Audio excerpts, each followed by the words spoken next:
전능하신 아버지 하나님, 은혜와 사랑을 감사드립니다. 3월의 첫째 주로 우리 하나님께 예배하는 이 시간, 영과 진리로 우리 하나님께 나아가는 우리 모든 주의 백성들의 삶이 되게 하여 주옵소서. 이 땅에 독립을 위해서 숭고한 희생과 헌신을 했던 우리 소년들의 그 아름다운 정신을 이어받아서 더욱더 나라를 사랑하고 주님의 온전한 백성으로서 이 땅 가운데서 우리 하나님께 감사와 찬양과 영광 돌릴 수 있는 우리 믿음의 사람들 될 수 있도록 은혜 내리어 주옵소서. 예배의 시종을 주님께 맡기오며 우리 구주 예수 그리스도의 이름으로 기원하옵나이다. 아멘. 우리에게 주시는 하나님의 생명의 말씀은 구약성경 창세기 27장 30절에서 40절 말씀까지입니다. 구약 39쪽에 있습니다. 창세기 27장 30절에서 40절 말씀.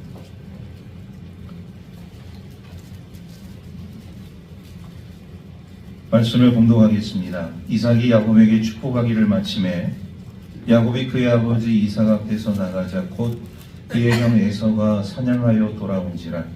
그가 별미를 만들어 아버지에게로 가지고 와서 이르되 아버지여 일어나서 아들이 사냥한 고기를 잡수시고 마음껏 내게 축복하소서. 그의 아버지 이삭이 그에게 이르되 너는 누구냐? 그가 대답하되 나는 아버지의 아들 곧 아버지의 맏아들 에서로소이다. 이삭이 심히 크게 떨며 이르되 그러면 사냥한 고기를 내게 가져온 자가 누구냐? 내가 오기 전에 내가 다 먹고 그를 위하여 축복하였은즉 그가 반드시 복을 받을 것이니라. 에서가 그의 아버지의 말을 듣고 소리질러 슬피 울며 아버지에게 이르되 내 아버지여 내게 축복하소서. 내게도 그리하소서. 이삭이 이르되 내 아우가 와서 속여 내 복을 빼앗았도다.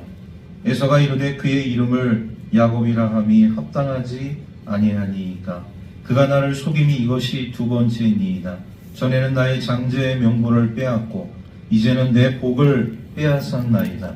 또 이르되 아버지께서 나를 위하여 빌 복을 남기지 아니하셨나이까. 이삭이 에서에게 대답하여 이르되 내가 그를 너의 주로 세우고 그의 모든 형제를 내가 그에게 종으로 주었으며 곡식과 포도주를 그에게 주었으니 내 아들아 내가 네게 무엇을 할 수 있으랴. 에서가 아버지에게 이르되 내 아버지여 아버지가 빌 복이 이 하나뿐이리이까. 내 아버지여 내게 축복하소서.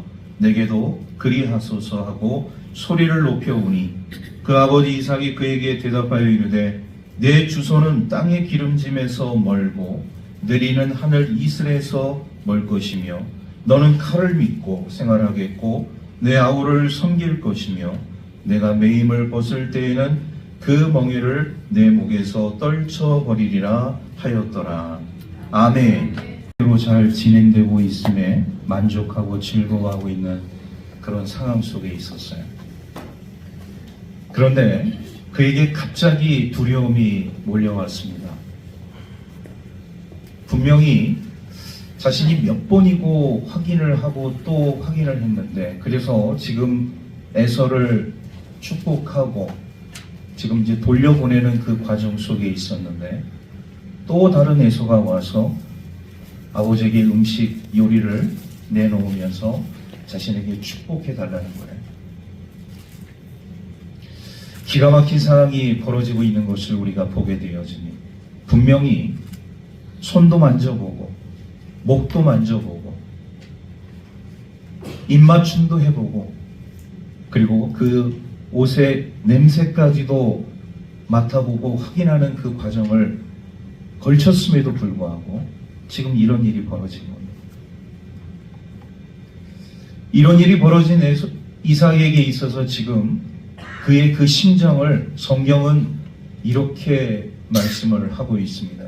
우리 33절에 있는 말씀, 우리 다 같이 한 목소리로 함께 다 같이 읽도록 하겠습니다. 시작. 이삭이 심히 크게 떨며 이르되 그러면 사냥한 고기를 내게 가져온 자가 누구냐? 내가 오기 전에 내가 다 먹고 그를 위하여 축복하였은즉 그가 반드시 복을 받을 것이니라.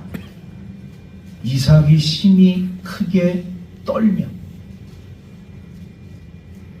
이삭의 삶 가운데 너무나도 충격적인 일이 지금 벌어진 겁니다. 그런데 왜 이삭이 이렇게 심히 크게 떨었느냐? 야곱이라는 둘째 아들이 자신을 속였기 때문에 분노가 마음에 일어나서 이렇게 크게 떠는 것이냐? 아닙니다.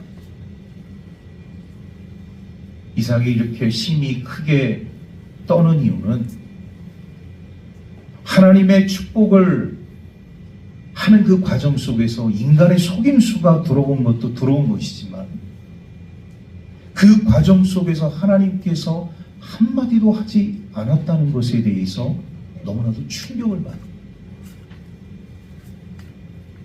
이삭은 지금까지 하나님이 자신과 함께 한다고 믿었습니다. 그런 삶을 살고 있다고 확신했습니다. 그런데 지금 이런 상황이 벌어진 거에 대해서 이삭은 심히 크게 떨면서 두려워하고 있는 모습을 우리가 보게 되어집니다. 아, 하나님께서 나를 떠나셨구나. 하나님께서 나를 버리셨구나. 오늘 우리 그리스도인들이 세상을 살아갈 때요, 무기력한 삶을 우리가 맞닥뜨릴 때가 있습니다. 세상의 권력자들 앞에서 우리는 한없이 무기력할 수밖에 없고, 세상의 악한 자들 앞에서 우리 그리스도인들은 무기력할 수밖에 없습니다. 그런데 오늘 이삭이 당한 이 무력감, 이 무기력감은 그런 무기력감이 아닙니다. 하나님께서 자신을 버리셨다는, 하나님께서 나를 떠나셨다는 이 충격에 두려움과 무기력이 한순간에 이삭의 삶 가운데 찾아왔다는 사실입니다.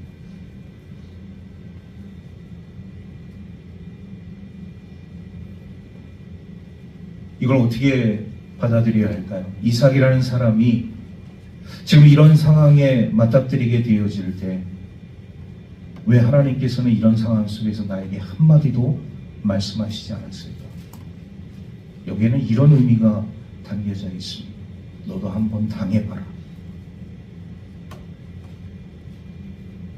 너도 한번 맛 좀 봐라.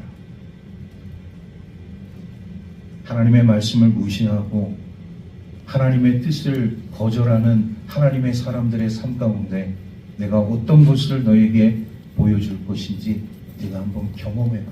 이런 의미가 이 말씀 속에 담겨져 있다.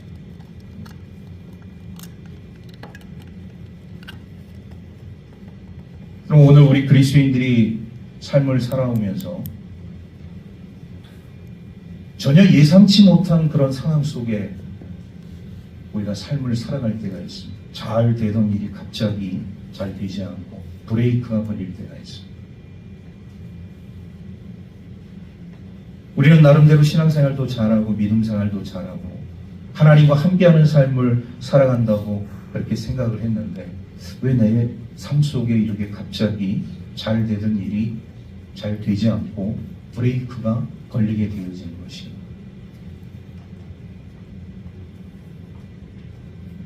그런 삶 속에서 우리는 잘 생각해야 합니다. 하나님께서 오늘 우리 하나님의 사람들에게 무언가 말씀하시고자 하는 뜻이 있다는 것입니다. 여러분, 오늘 이삭의 삶 가운데도 이 너무나도 참 이해할 수 없고 받아들일 수밖에 없는, 받아들이지 못하는 이런 삶 속에 놓여져 있는 이 상황을 이삭이라는 사람이 어떻게 헤쳐나가야 할 것이냐. 그런데요, 이삭은요, 역시 이삭이라는 것을 우리가 깨닫게 되어집니다. 이삭이 왜 하나님의 사람으로서 이삭의 모습을 보여주셨느냐. 이런 상황이 펼쳐지게 되어지면 우리 일반 사람들 같으면 둘째 아들 야곱을 소환하지 않겠습니까? 그리고 네가 왜 나를 속였으며 추궁을 하겠죠.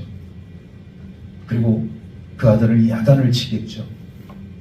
그리고 그에게 주었던 축복 취소시킬 수 있는 이런 삶이 오늘 우리 일반적인 사람들의 삶의 모습이라고 볼 수가 있습니다. 그런데 이삭은요, 이런 일반적인 사람들의 생각을 뒤로 하고 야곱에게 주었던 축복을 취소하지 않습니다. 그때 깨달은 것이죠. 무엇을 깨달았느냐? 내가 하나님 앞에 실수를 했구나. 하나님이 원하시는 방향대로 내가 나아가지 못했구나. 그리고 그 순간 즉시 하나님의 말씀을 붙들게 되어집니다. 오늘 우리 하나님의 사람들이 위경 가운데 곤란한 삶 가운데 놓여지게 되어질 때 가장 중요한 것은 뭐냐? 하나님의 말씀을 붙드는 것입니다. 하나님의 말씀을 붙들 수 있으면 내 삶 속에 내가 생각하지 못한 여러 가지 돌발 변수들, 전혀 내가 예기치 못하고 상상할 수 없었던 삶의 문제들,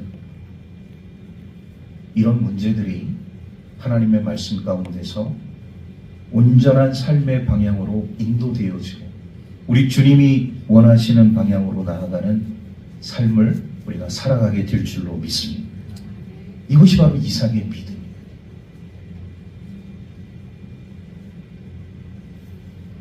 자, 이런 상황까지 놓여져 있는 상황 속에서 맏아들 에서가 너무 기가 막히잖아요. 자신의 아버지 이삭에게 자신의 마음을 하소연합니다. 34절 말씀 우리 함께 다 같이 한 목소리로 같이 읽겠습니다. 시작. 에서가 그의 아버지의 말을 듣고 소리질러 슬피 울며 아버지에게 이르되 내 아버지여 내게 축복하소서 내게도 그리하소서. 우리는 에서의 심정을 충분히 이해합니다. 인간적인 마음으로 인지상정으로 이 에서가 얼마나 억울했겠어요. 동생에게 속아서 자신의 축복권을 지금 뺏긴 상황 아니겠습니까? 그런데 아버지 이삭은요, 자신의 삶 가운데 있어서 결코 변해서는 안 될 하나의 그런 어떤 원칙이 있었어요. 그것은 뭐냐? 하나님의 축복은 한번 하게 되어지면 취소하거나 변경시킬 수 없다. 오늘 이 에서의 삶을 우리가 보게 되어지면 참 사정이 딱하지 않습니까? 이렇게 동생에게 축복권도 뺏기고 이런 상황 속에 놓여지게 되면 부모의 입장에서 측은지심이라는 것이 생길 수 있잖아요. 그런데 이삭은요, 자신의 그 삶의 원칙에 있어서 조금도 양보를 하지 않는 모습을 우리가 보게 되어집니다. 여기서 우리는요, 에서라는 사람의 삶의 모습을 쭉 살펴보지 않았습니까? 에서가 왜 이런 상황까지 놓이게 되었어요? 에서의 삶 가운데 있어서 무엇이 문제였는가? 그는 너무나도 경솔했다는 것이, 그는 너무나도 어리석었다는 것이, 그는 너무나도 교만했다는 것이. 우리가 이 팥죽 한 그릇의 사건을 보더라도 자신이 절대로 양보해서는 안 돼. 그 장자의 명분을 그 동생에게 팥죽 한 그릇에 넘겼다는 것을 우리가 보게 되어질 때 에서라는 사람이 얼마나 경솔하고 얼마나 어리석은 사람이고 얼마나 교만한 사람인 것을 우리가 깨닫게 되었죠.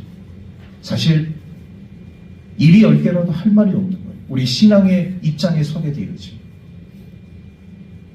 그런데 아버지 이삭도 그렇고 오늘 이 장자의 명분을 빼앗겨서 축복권을 빼앗긴 에서의 삶을 우리가 보더라도 이 두 사람의 아버지와 이 큰아들 에서의 공통적인 특징이 있어요. 뭐냐? 사람을 외모로 판단하는 사람들이었다는 거예요. 아버지 이삭은요, 에서를 끔찍이도 사랑했습니다. 그가 탁월한 사냥 기술이 있었고 남자로서의 그런 매력적인 삶이 있었고 그의 기상과 용기를 보게 되어지면 훌륭한 장자, 훌륭한 맏아들이라고 아버지 이삭은 판단했던 것이죠. 에서도 아버지의 기대에 부응하기 위해서 나름대로 열심히 인생을 살지 않았겠습니까? 자기가 가지고 있는 장기, 그 사냥 기술을 통하여서 아버지의 마음을 흡족하게 하고 좋은 요리 솜씨를 발휘해서 아버지를 공양했으니 이것보다 더 좋은 아들이 어디에 있겠습니까? 요즘 그 결혼을 하는 젊은 세대 가운데 있어서 여성들이 아주 좋은 그 남편감으로 보는 그 여러 가지 그 기준 가운데 요리를 잘하는 남자가 순위에 올라가 있어요. 능력 있는 남자도 중요하지만 요리를 잘하는 남자, 살림을 잘하는 남자도 순위에 올라가요. 그러니까 에서라는 사람이 이렇게 요리, 사냥 기술도 뛰어나지만 요리를 특별히 잘하는 또 기술이 있었던 것 같아요. 그러니까 아버지 이삭은 여기에 흠뻑 빠지게 되어지고, 그런데 우리가 신앙적으로 바라보게 되어질 때는 이삭도 마찬가지고 큰아들 에서도 마찬가지고 다 이런 인간적인 외모, 사람을 외모로 판단하고 모든 것을 결정하려고 하는 이런 안타까운 모습이 있었음을 우리가 보게 되어지고, 우리 사무엘상 16장 9절을 보게 되어지면 사람은 외모를 보거니와 나 여호와는 사람의 중심을 보느니라. 할렐루야. 하나님께서는 사람의 중심을 보신다고 말씀합니다. 그런데 지금까지 이삭의 삶도 마찬가지고 큰아들 에서의 삶도 마찬가지고 외모로만, 겉으로만 보이는 형식적인 삶에 굉장히 치중했다는 것을 우리가 보게 되어집니다. 그러니까 결국 에서에게 있어서 치명적인 결점은 무엇이냐? 자신의 장자권을 아무 무가치한, 무의미한 이 팥죽 한 그릇에 넘겼다는 것이, 하나님의 놀라운 축복을 축복으로 받아들이지 못하고 그것을 소홀히 여겼다. 하나님께서는요, 이렇게 재능이 많고 유능하고 출중하고 뛰어난 삶을 살아가는 사람들을 물론 선택하시는 일도 있지만, 오늘 우리가 이 에서와 야곱의 삶을 우리가 보더라도 하나님께서 그쪽에 더 기준을 두셨느냐? 아니요. 우리 하나님은 어느 쪽에 기준을 두셨느냐? 야곱을 선택했다는, 야곱. 야곱은 인기가 없는 그런 사람이었어요. 별 볼 일 없는 그런 남자였어요. 우리 하나님께서 역사하시는 일들을 우리가 바라보게 되어지면 이 세상 속에서 무능한 사람, 별 볼 일 없는 사람, 무기력한 삶을 살고 있는 사람, 남들이 주목하지 않는 사람, 이런 사람들을 우리 하나님께서 선택하셔서 하나님의 사람으로 변화를 시켜 우리 하나님의 일을 시키시는 모습을 우리가 보게 되어져. 그래서 예전에 제가 이런 모습을 통해서 우리 하나님은 재활 공장장이다라는 표현을 말씀드린 적이 있습니다. 전혀 사람들은 거들떠보지도 않고 주목하지도 않고 무기력한 삶을 살고 있는 저 사람이 과연 무슨 일을 할 수 있을까라고 우리는 판단하고 생각하지만, 하나님께서는 그런 사람들을 하나님의 사람으로 변화시켜서 하나님이 이끄시는 목적에 사용하시는 이런 일들을 행하신다는 것이, 이런 입장에서 보게 되어질 때 에서는 우리 하나님 기준의 탈락, 야곱은 우리 하나님 기준의 합격이라는 것을 우리가 보게 되어집니다. 여러분, 오늘 우리 그리스도인들의 삶 가운데 있어서 중요한 것은 뭐냐? 내가 가지고 있는 어떤 능력이, 내가 가지고 있는 어떤 특별한 달란트가, 내가 가지고 있는 어떤 기술이 최고라고 생각하는 것은 좋지만 이것을 우리 하나님과 빗대어서 생각하게 되어질 때 우리는 우리 하나님의 선택에서 벗어날 수 있다는 것을 우리가 깨닫게 되어집니다. 여러분, 유대인들이요, 우리가 유대인들의 삶을 보게 되어지면 그들의 삶 속에서 얼마나 이 종교적인 열심이 강한지를 우리가 볼 수가 있어요. 그들은 아침부터 저녁까지 나름대로 자신의 삶을 온전히 우리 하나님 앞에 드리는 데 있어서 열심을 냅니다. 금식도 많이 하고요. 자신들의 그런 삶을 거룩한 삶으로 우리 하나님 앞에 보이기를 나름대로 최선을 다하는 삶을 살고 있어요. 그런데 우리 하나님께서는요, 이런 종교적 열심을 가지고 있는 유대인들을 선택하셨느냐? 아니요. 그들을 버리셨어요. 왜 하나님은 종교적 열심을 가지고 있고 금식도 많이 하고 아침부터 저녁까지 나름대로 경건의 모양을 가지고서 삶을 살아가고자 애쓰는 유대인들을 하나님의 사람으로 선택하지 아니하시고, 금식도 잘 못하고 재능도 별로 없고 나름대로 성경적인 지식도 없는 이런 이방인에 불과한 우리를 왜 구원하시기로 작정하십니까? 이것이 중요한 것입니다. 우리는 드러낼 것이 없기 때문에, 자랑할 것이 없기 때문에 오직 하나님만 바라보는 것이죠. 하나님이 주시는 그 구원의 은총에 감격하면서 기쁨의 삶을 살아가고자 노력하는 삶이 우리 하나님 마음에 흡족했다는 사실입니다. 그래서 저와 여러분들이 우리 하나님의 은혜 가운데, 하나님의 사랑 가운데 살아가고 있는 줄로 믿습니다. 어떤 사람들이 우리 하나님 앞에 거절을 당하고 어떤 사람들이 우리 하나님 앞에 거절당하지 않는 삶을 살게 되어지는, 여러분, 거절을 당하는 삶을 살아가는 우리 그리스도인들이 있어요. 예수를 믿긴 믿는데 하나님을 섬기기는 섬기는 것 같은데 하나님의 뜻에 순종하지 않습니다.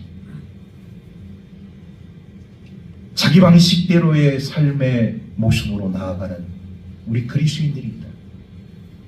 이런 그리스도인들은 죄송하지만 우리 하나님 앞에 거절당할 수밖에 없어요. 오늘 이 에서처럼 자기 잘난 줄 알고 삶을 살아가는 사람들, 여러분, 믿음 생활이, 신앙 생활이 물론 자기 만족도 어느 정도 있어야겠지만 우리 하나님의 뜻과 정반대대로의 삶을 우리가 살아가게 되어진다면 우리 하나님께서 그런 삶을 원하시느냐? 원하지 않는다는 거예요.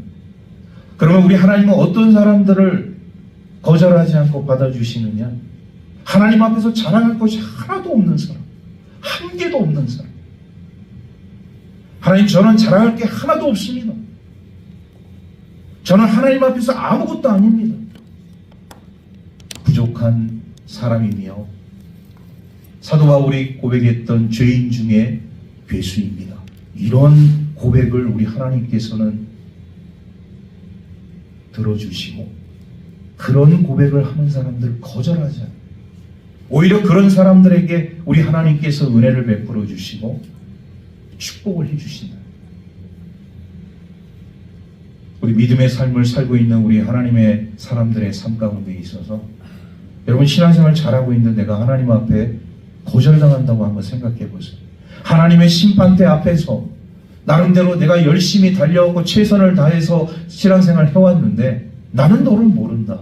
나는 너를 전혀 알지 못해. 이런 말을 우리가 듣는다고 한다면 이것처럼 안타까운 일이 어디 있겠습니까? 오늘 우리가 신앙생활 하는 거, 믿음생활 하는 거, 이 모든 것들이 다 우리 주님의 은혜인 줄로 믿습니다. 많은 사람들이 열심히 노력하고 내가 나름대로 내 어떤 방식으로 삶을 살아가 하나님께서 축복을 해주시겠지 이렇게 생각을 해요. 아닙니다. 하나님의 축복은 전적인 우리 하나님의 은혜. 하나님의 은혜 가운데 거하는 삶을 살아가는 우리 그리스도인들은 자기 부정, 자기 십자가, 그리고 우리 주님을 온전히 따라가는 삶을 살아가게 되어질 때 우리 하나님께서 우리 믿음의 사람들을 축복해 주시는 줄로 믿습니다. 이런 상황까지 놓여지게 되어졌어요. 지금 에서는 아버지에게 통곡하면서 그래도 아버지, 이 아버지의 아들, 이 맏아들에게 축복해 주세요. 야곱에게 축복해 준 것처럼 저에게도 축복해 주세요. 이게 간곡히 하소연을 하게 되어지는데 아버지 이삭은요 이미 이제 하나님의 뜻을 알았어요. 정신을 차리고 보니 내가 잘못 생각했구나. 그리고 이것은 내 의지하고는 상관없이 하나님께서 내 삶 속에 역사하신 것이기 때문에 나는 그대로 이것을 실천에 옮겨야겠다. 그리고서 이런 말을 하게 되어집니다. 우리 37절 말씀 우리 한 목소리로 함께 다 같이 읽겠습니다. 시작. 이삭이 에서에게 대답하여 이르되 내가 그를 너의 주로 세우고 그의 모든 형제를 내가 그에게 종으로 주었으며 곡식과 포도주를 그에게 주었으니 내 아들아 내가 그에게 무엇을 할 수 있으랴. 내가 이미 야곱에게 다 축복해 주었다. 그러니 너에게 내가 무엇을 할 수 있겠느냐.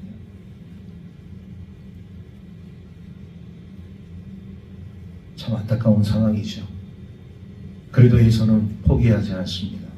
제가 38절 말씀을 읽겠습니다. 에서가 아버지에게 이르되 내 아버지여 아버지가 빌 복이 이 하나뿐이리이다.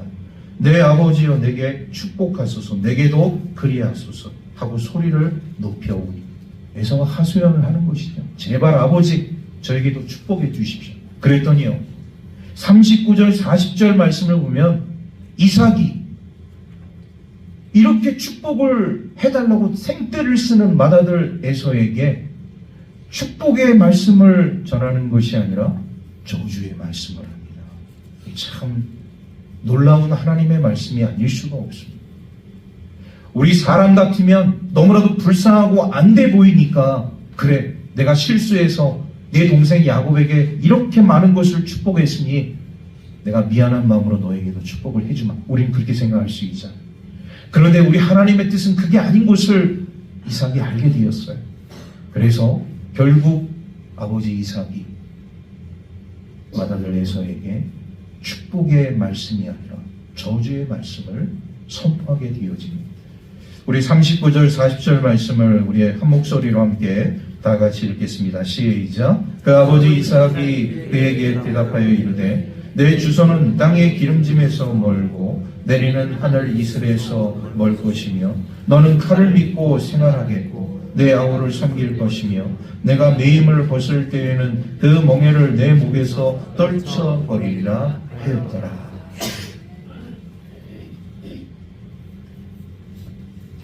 에서에게 아버지 이삭이 하는 이 말이 너는 기름진 땅에서도 살지 못하고 그곳에서 농사를 해도 잘 되지 않을 것이고 너는 결국 칼을 믿고 남의 것을 강탈하면서 사는 그런 삶을 살게 될 것이다. 아버지의 입에서 맏아들 에서에게 이런 말이 나온 거예요. 이거는 이삭이 그렇게 하고 싶어서 한 게 아니에요. 하나님께서 이삭이라는 하나님의 사람을 통해서 야곱에게 해당되는 분량의 축복의 말씀을 해주셨을 뿐만 아니라 오늘 에서에게 해당되어지는 이 저주의 말씀을 아버지 이삭을 통해서 선포하게 하십니다. 그리고 그 말씀은 그대로 이루어지게 되어집니다. 후에 이 에서는 에돔 족속의 조상이 되어져요. 그럼 이 에돔 땅은 어떤 곳이냐? 오늘 아버지 이삭이 말한 그 말 그대로입니다. 돌산입니다. 기름진 땅이 아니에요. 농사를 지을 수가 없어요. 그 돌산에 살고 있는 민족이 뭘 하겠습니까? 먹고는 살아야겠고 삶을 유지하기 위해서는 칼을 믿고서 그곳을 지나가는 상인이라든지 여행하는 사람들이 그 사람들을 덮쳐서 그들의 물건을 빼앗아서 살아가는 이런 도적대의 후손이 바로 에서의 후손 가운데 나타나게 되었다는 사실. 하나님의 말씀 그대로 이루어지는 모습을 우리가 보게 되어집니다. 말씀을 정리합니다. 거절당하는 사람. 오늘 우리 그리스도인들이 이 세상을 살아가면서 하나님의 자녀로서 온전한 믿음과 신앙의 삶을 살아가는 건 너무나도 중요해요. 거듭 말씀드리지만 우리가 예수를 잘 믿어야 하는 이유가 바로 여기에 있는 것입니다. 왜? 우리도 하나님 앞에 하나님의 뜻을 제대로 이행하지 않고 준행하는 삶을 살아가지 않으면 하나님 앞에 거절당할 수 있기 때문에 에서처럼 지금까지 나는 축복의 삶을 살기 위해서 열심히 최선을 다해서 노력해 왔는데 내가 우리 하나님 앞에 거절당하는 것처럼 이 안타까운 상황이 어디에 있겠습니까? 그래서 우리에게는요 더욱더 겸손이 필요한 것이죠. 연단이 필요한 것이죠. 기도가 필요한 것이죠. 순종이 필요한 것이죠. 할렐루야. 연단 속에서 더 깨달음을 얻고 더 훈련되어지고 더 겸손한 삶을 통하여서 우리 하나님의 뜻이 어디 있는가를 우리가 발견하고 그것을 위해서 기도하는 삶을 살아가게 되어진다면 우리도 이런 에서와 같은 삶이 아니라 야곱과 같은 하나님의 놀라운 축복을 받는 인생이 될 줄로 믿습니다. 그래서 거절당하지 않고 우리 하나님의 영광을 나타낼 수 있는 저와 여러분들의 삶이 되기를 주의 이름으로 축복합니다. 기도하겠습니다. 자비로우신 아버지 하나님, 은혜와 사랑을 감사드립니다. 3월의 첫 주로 저희들을 주님의 교회로 인도하여 주시고 생명의 말씀으로 함께하여 주신 은혜 감사를 드립니다. 우리는 전부 에서와 야곱과 같은 삶을 살아왔던 사람들 아니었습니까? 그럼에도 불구하고 하나님께서 선택하신 사람은 에서가 아니라 야곱임을 깨닫습니다. 우리는 능력도 없고 재능도 없고 뭐 할 줄 아는 것이 아무것도 없는 사람들임에도 불구하고 오로지 우리 하나님만 의지하고 하나님만 바라보는 가운데 우리 하나님의 긍휼하심과 우리 하나님의 사랑으로 우리가 전적으로 구원을 얻게 되었사오니 그 감격과 기쁨의 삶을 주님께 온전히 드릴 수 있는 우리 믿음의 사람들 되게 하여 주옵소서. 겸손과 순종과 그리고 연단과 인내의 삶을 통하여 하나님께 더 가까이 나아갈 수 있는 주의 백성들의 삶이 되기를 간절히 바라옵고 우리 구주 예수 그리스도의 이름으로 기도하옵나이다. 아멘.